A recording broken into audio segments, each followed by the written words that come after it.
As photographers, there's a point in our creative journey where we feel like we are making real progress, and that progress can manifest from anything: a set of photos, a simple photo walk, a random light bulb moment, or a trip away somewhere.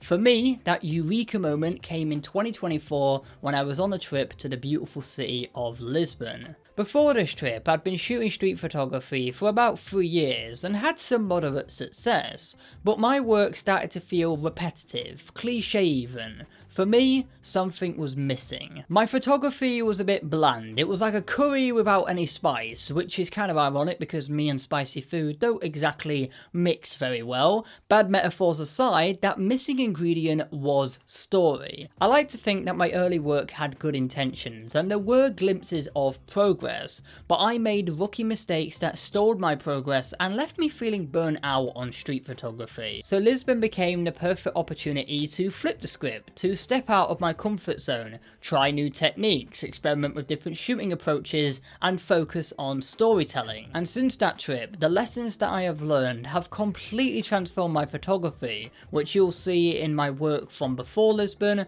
during Lisbon, and after. So today, I'd like to share with you the mistakes that I made that held me back, the techniques that I implemented to push past those mistakes, and how that helped me level up my street photography. Mistake number and yes, that is how you say one in Portuguese, and yes, I have now exhausted my Portuguese. Anyway, mistake number is always shooting in manual mode. Rolling back the clocks to when I was just a wee little lad in his infancy stage of photography, I remember being told by some random camera geezer, if you don't shoot in manual mode, then you ain't a true photographer. Now my smooth, impressionable young brain took that to heart, because at the time I was still using the green camera icon, which is universal for I have no idea what I'm doing. So from that day, I switched to manual mode and never looked back, until I eventually came to my senses and realised that it was actually making my life more difficult. I found it slowed me down and ultimately cost me capturing moments. I'd see but miss fleeting photo opportunities, and by the time I got everything dialed in, the camera to my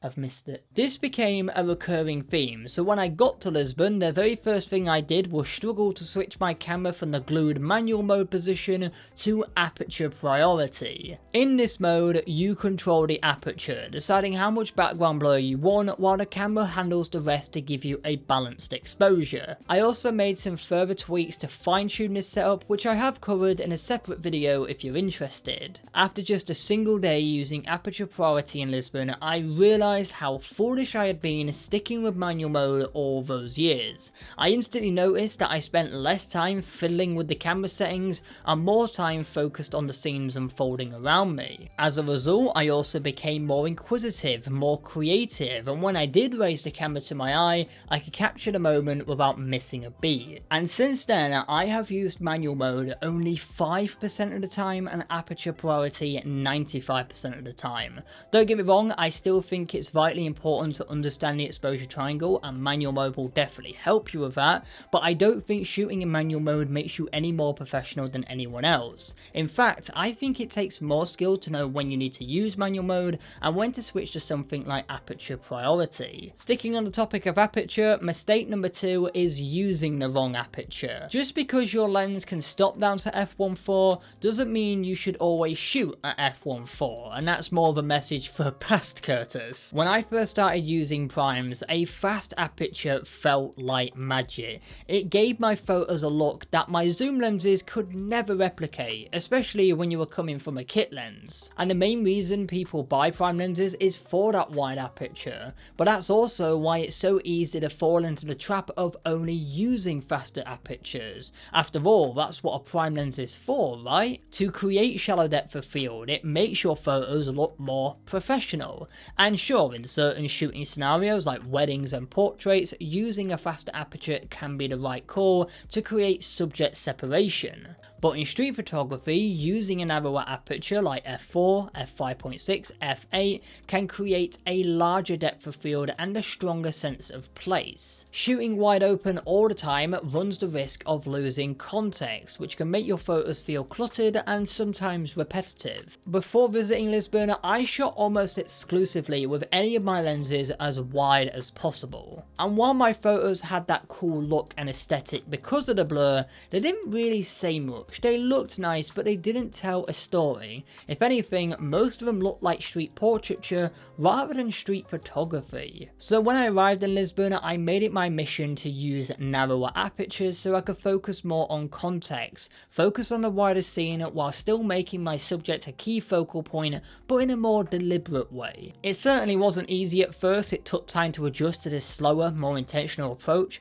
but I came away with some great shots that confirmed to me I was moving in the right direction, and that mindset has continued to pay off on every trip since. Don't get me wrong, shooting wide open with a fast aperture is sometimes still the best choice. Isolating subjects from their surroundings can tell a compelling story or create a striking image on its own, but learning when and where to use those different apertures is crucial, and it's something I'm still refining myself. Mistake number 3 is always using longer lenses. Now, I'm not going to deny using longer lenses can be fun, and they definitely do have their place in street photography. In fact, I think they're a great option for people who are looking at just getting started in street photography, because let's be honest, at first it is very intimidating. So having that extra distance from your subject can help build that confidence. And when I say longer lenses, I'm talking about 85mm and above. Now, it might sound a bit ironic that I say that and now tell you that two of my favourite current prime lenses are 35mm and 85mm. So based on that, why am I saying don't always use longer lenses? Well, from my experience, longer lenses can be a little too tight for certain areas of street photography. I mentioned earlier that a lot of my street photography could be mistaken for street portraiture as opposed to street photography, and that wasn't just because of the f1.4 aperture,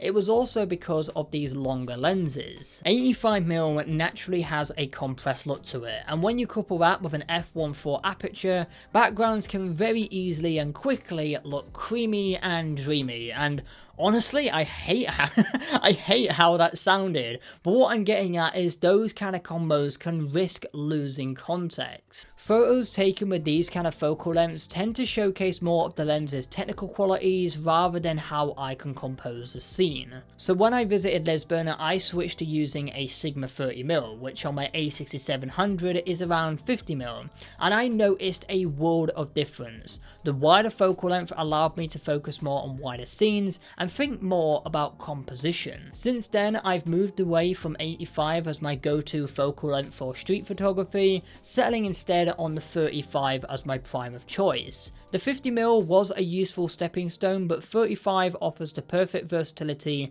to capture both the scene and the subject. As I said, don't get me wrong, longer focal lengths definitely do have their part in street photography, but it just takes time to understand when and where you should use those kind of focal lengths. Mistake number 4 is neglecting composition. This is one of those skills where I feel like I'm honestly still playing catch up, and I think a lot of it stems from the bad habits that I developed with mistake number 2 and 3. There were moments where I tried to think about composition, but more often than not the lens would be doing most of the heavy lifting, and I missed an opportunity to turn a good shot into a great one. In Lisbon, I made a conscious effort to slow down and observe scenes. I started looking for shapes, patterns, symmetry, light, and movement. Sometimes that meant waiting for the right subject to enter the frame, other times changing my angle, repositioning, or simply being ready to capture a spontaneous moment. That isn't always easy. Street photography is as unpredictable as a lottery, but learning to think about composition first helped me tell clearer stories and create images that felt more intentional. If you want to improve your own compositional skills, I recommend studying street photography books,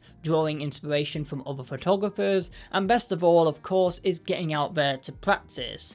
Over time, you will begin to notice improvements in your own work and start to identify when you have made progress. I actually have a good example of of a photo that actually made me go, wow, I've actually made progress, and it was a photo I took a few months back in Porto. It's this photo that captures a young man mid-jump conveying motion, courage and youthful adventure. The vibrant cityscape in the background with the historic buildings climbing a hillside situates the action in a real location. The jumper is placed off-center, moving right to left, creating dynamic tension and guiding the viewer's eye. A portion of the bridge on the right shows where the jump begins, while the feet of another person hints at onlookers, adding narrative depth. That's a quick summary of what I got from this photo, and you probably got something similar to that because it's communicated effectively. It's great storytelling. In my opinion, of course. I mean, I did take this photo, I might be sharing a little bit of bias. And here's the key point I'm trying to get at. If I had taken this photo before visiting Lisbon and my old habits in play, I probably would have shot it with a longer focal length and an f1.4 aperture, and it probably would have ended up looking something like this. So imagine the background would be completely blurred and all the context of the city, bridge and water below would be completely lost. It would just be someone jumping from something with no reason or story as to why. If I had to sum it up, it's this. Great composition is the backbone to powerful street photography. You could have the best gear, but if you don't take a moment to see how everything fits in the frame, your photos won't reach their full potential. And finally, mistake number 5 is a classic, and that is carrying too much gear. I'm massively guilty of this. I thought early on the more gear I carried, the better prepared I would be. So that meant 2 camera bodies, multiple lenses, filters, spare batteries, tripods, anything that could fit in my camera bag would come with me. I told myself it was about being ready for anything, but in reality it slowed me down, made me indecisive, and killed my motivation to go out and shoot. Plus, I ended up doing a pretty convincing impression of a turtle stuck in its back. Street photography thrives on mobility. A lot of you probably already know this, but if you're walking around the city taking photos, your step count can quickly skyrocket. So carrying a heavy camera bag doesn't just make you physically tired, but also mentally cluttered, second guessing which lens, for example, you should be using. When I went to Lisbon, I decided to bring along with me a camera sling, which limited how much equipment I could fit in my camera bag. It was almost like a camera bag detox. And that's when I started to really appreciate the value of travelling light, something I still aim for whenever possible. Of course, that's not always possible. If I'm shooting a YouTube video or I'm going out on a day trip and need a couple of bits and bobs, I will switch back to a rucksack. But it doesn't always have to be a dedicated camera bag rucksack. You could always use a regular rucksack with a small protective case inside to keep your setup light. But whenever possible, I try and keep it simple. One camera and a couple of lenses. So those are the 5 mistakes I used to make in my own street photography. Lisbon was definitely a big turning point for my work, and I truly believe one of the biggest steps in improving your own photography is understanding what you want to work on. Now, I'd love to hear from you. What are some of the photography mistakes you've made, or maybe still even continue to make? Drop a comment below and maybe myself or someone else can help with that. I hope this video has provided some useful insight. If it did, hit the like button and subscribe for more photography tips. We are also on the road to 90k subscribers, so it would be great to have you around. And just before you go, if you did want to check out that video I mentioned earlier about how I've set up my camera in aperture priority mode, you can check it out right here. But with all that said and done, my friends, until next time, create, explore and inspire.